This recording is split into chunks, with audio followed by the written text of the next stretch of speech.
rumah adat Dayak. Cuman ini bukan Dayak Kalimantan Tengah, melainkan Dayak Kalimantan Barat. Hampir mirip kalau ngelihat dari bentuk dalamnya sih sama yang rumah adat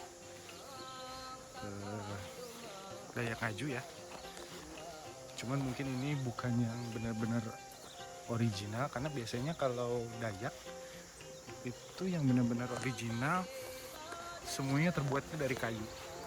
Sedangkan ini memang sudah modern, sudah ada semen dan segala macam. Ini rumah adat Batang adat Dayak Simpang, Kampung Budaya.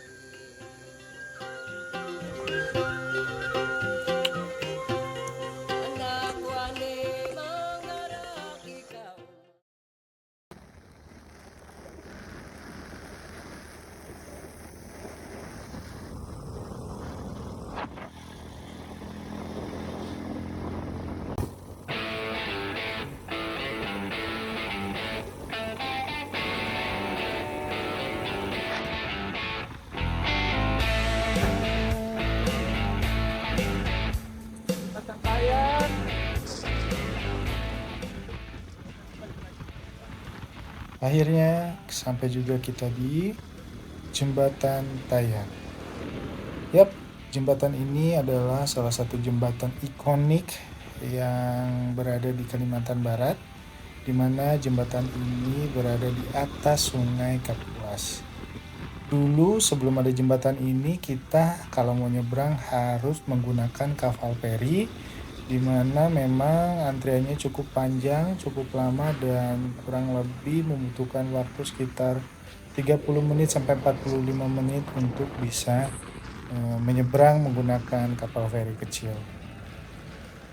Bisa dilihat juga di sini pemandangannya cukup enak ya, cukup indah. Bisa melihat sungai tentunya, dan juga mungkin ada kapal tongkang, dan juga sebagian hamparan hijau dari hutan Kalimantan.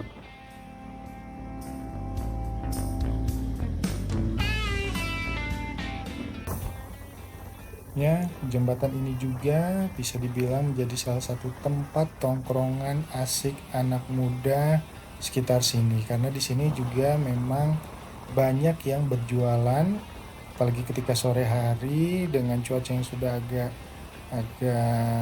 tidak terlalu panas, cocok sekali buat nongkrong sambil menikmati pemandangan dari atas jembatan Tayan ini. Dan di sini juga tadi kita lihat ada yang sedang jualan rujak. Jadi kita putuskan untuk segera beristirahat, menikmati rujak tersebut di atas jembatan. Kapan lagi kita bisa makan rujak di jembatan Tayan? Akhirnya kita sampai di jembatan Tayan. Gimana bos? Jembatan Tayan. Ngerujak dulu.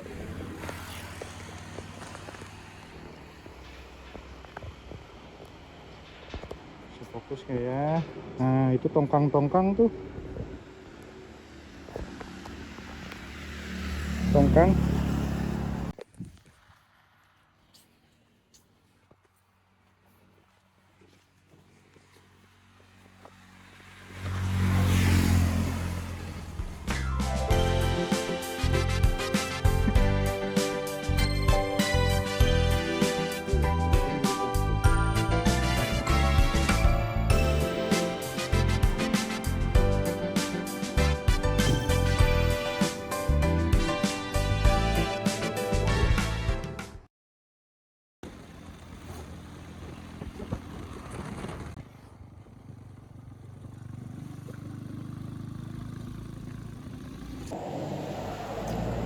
Guys, ini kalau orang Dayak Kalimantan Tengah bilangnya buah paken.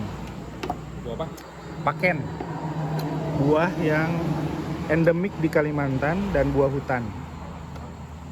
Nah bentuknya dalamnya kurang lebih seperti ini. Ini tadi bilangnya yang matang, kalau yang ini yang tua. Rasanya jauh berbeda dari buah durian kan ya?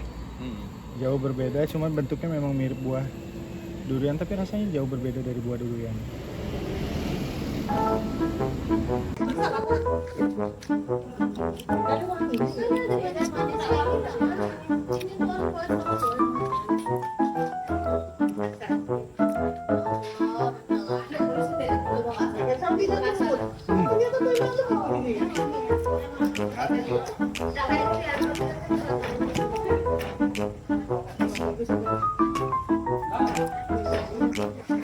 Anak ayam.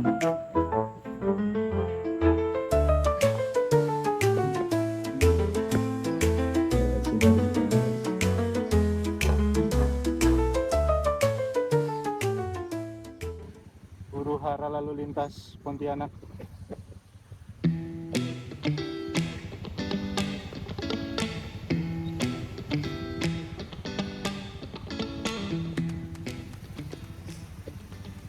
Akhirnya kita sampai juga di kota Pontianak, yang mana mungkin kalian sudah pada tahu bahwa kota Pontianak ini merupakan ibu kota provinsi Kalimantan Barat. Kebetulan di sini kita punya teman-teman dari zaman kuliah dulu, jadi kita sempetin buat ketemu sambil istirahat. Setelah itu kita lanjut lagi ke Singkawang. Sudah, Cok. Hati ya.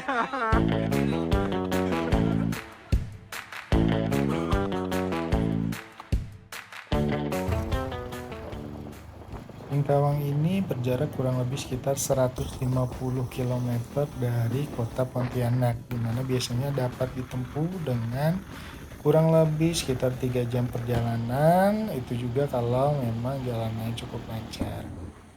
Di sini memang jalanannya juga cukup bagus dan bisa kita lihat di sini kita nemuin pantai dengan sunset yang cukup indah.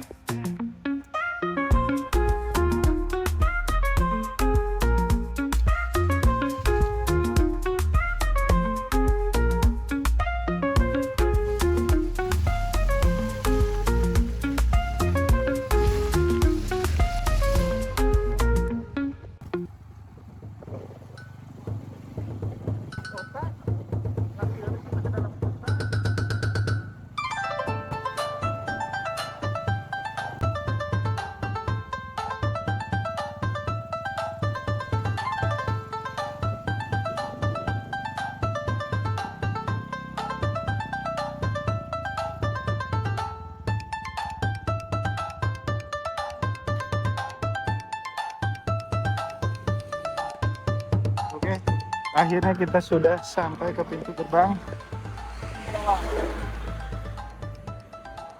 Lihat gapuranya, ada naganya. Di sana ada naga cowoknya yang pegang bola. Kalau ini sudah kiri di sini. Dan naga cewek yang pegang bayi. Mereka adalah penjaga gerbang.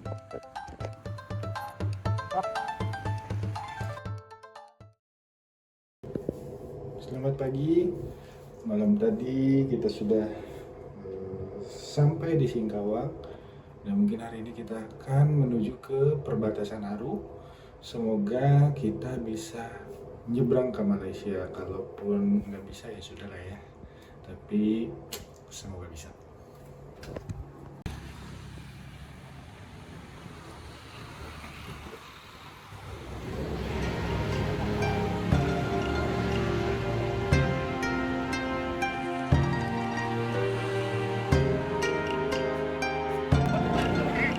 Udah pergi.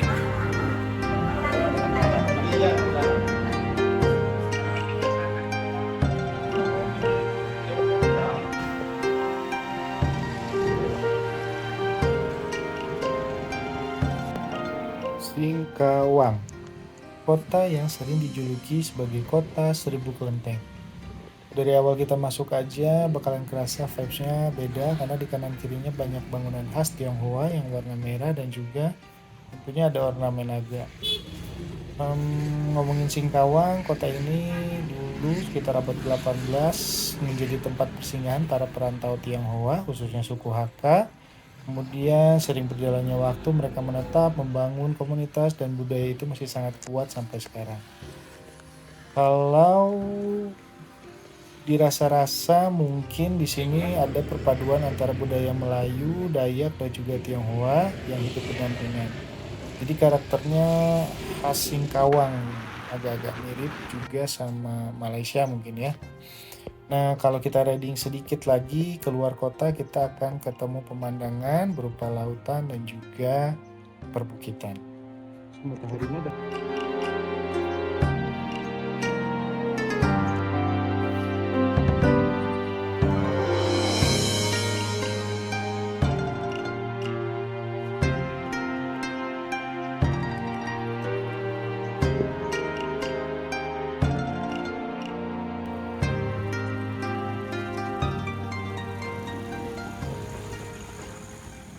Makin menuju ke perbatasan, aspalnya semakin mulus, motor kerasa ringan, gak ada getaran aneh, benar-benar nyaman. Masuk ke tikungan pertama nggak terlalu tajam, ngalir aja, belok kiri, belok kanan, ritmenya enak, bikin lagi. Ini bisa dibilang tipe jalanan yang bukan cuman buat lewat tapi buat dinikmatin. Di depan mulai naik, kontur jalannya naik turun tapi halus. Begitu sampai atas langsung disuguhi pemandangan perbukitan yang luas, hijau sejauh mata memandang. Sumpah ini view nggak ngebosenin karena setiap tikungan kayak ngebuka scene baru gitu loh. Gas sedikit, angin makin kerasa, suara mesin jadi teman. Ada Tapi siapa-siapa? tetap jalannya bersahabat, nggak bikin tegang, justru bikin percaya diri. Ini bisa dibilang bukan jalur yang ekstrim, ini jalur yang perfect balance antara fun, aman, dan indah. Kadang kita lupa perjalanan terbaik itu bukan yang paling cepat, tapi yang paling bikin kita pengen ngulang lagi. Dan jujur aja, kalau disuruh nilai secara pribadi, jalur ini bisa banget dinobatkan sebagai salah satu yang terindah dan ternyaman yang pernah gua lewatin.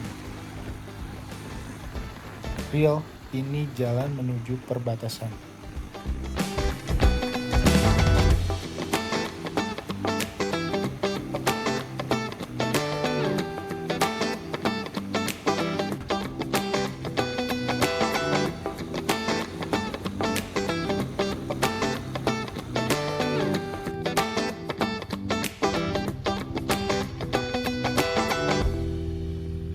Akhirnya kita sudah sampai di perbatasan Aruk.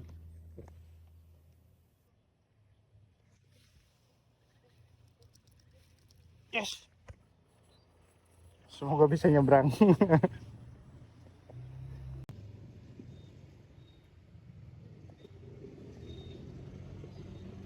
Gimana rasanya bos, deg-deg nggak?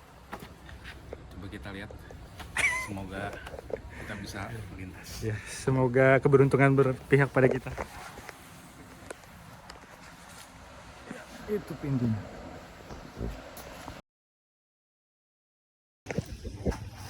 Oke, ternyata kita tidak bisa menyeberang, tidak jadi menyeberang karena memang untuk perbatasan Aruk ini bisa lewatnya hanya kendaraan roda 4 atau lebih, kendaraan roda 2 khusus hanya yang memiliki karnet atau ada undangan. Jadi kalau tidak punya karnet mungkin tidak akan bisa melintasi perbatasan Aruk. Disarankan melalui Etikong. Tidak apa-apa. Sedih, bos? Oh tidak. Jadi nanti ada kesempatan buat kita kesini lagi. Oke. Part 2. Udah guys, kita lanjut dulu ke kemana kita habis nih? Kita maju, jalan-jalan lagi. Dadah dulu dong.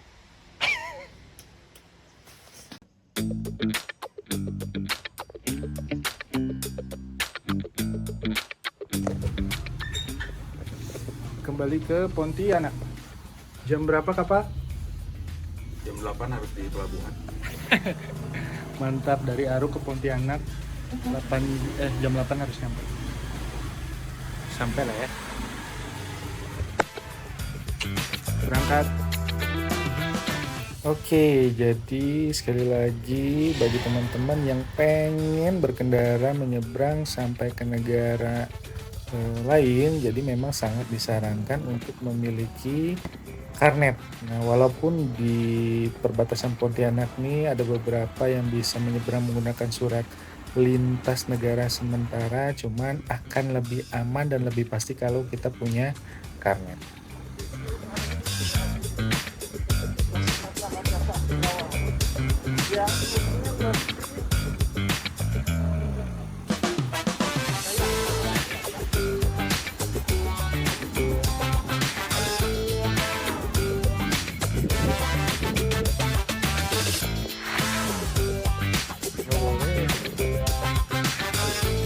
Akhirnya sampai juga di Tugu Katulistiwa.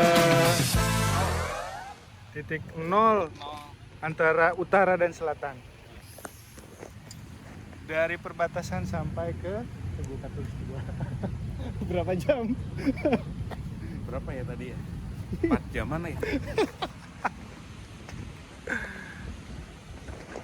Itulah akhir dari perjalanan kita kali ini. Habis ini kita mau ke pelabuhan. Si guys mau naik kapal, si Embe mau pulang ke Sampit dikirim. Sekian untuk perjalanan kali ini. Sampai jumpa di perjalanan selanjutnya.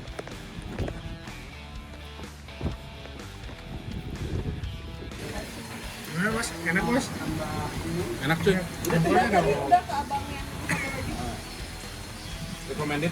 Iya, ini terkenalnya. Kalau yang lain kurang. Jadi kalau misalnya menu yang ada bahkan jadi kalau yang Akhirnya perjalanan dari Bandung sampai ke PLBN Aruk resmi selesai. Bukan cuma soal jarak, tapi tentang semua cerita di jalan, dari capek, tawa, sampai momen bangga bisa sampai di perbatasan negeri ini. Motor ini jadi saksi semuanya, dan buat kalian yang ngikutin, terima kasih. Karena setiap akhir perjalanan selalu jadi awal cerita baru, jadi sampai ketemu di perjalanan berikutnya. Gas terus!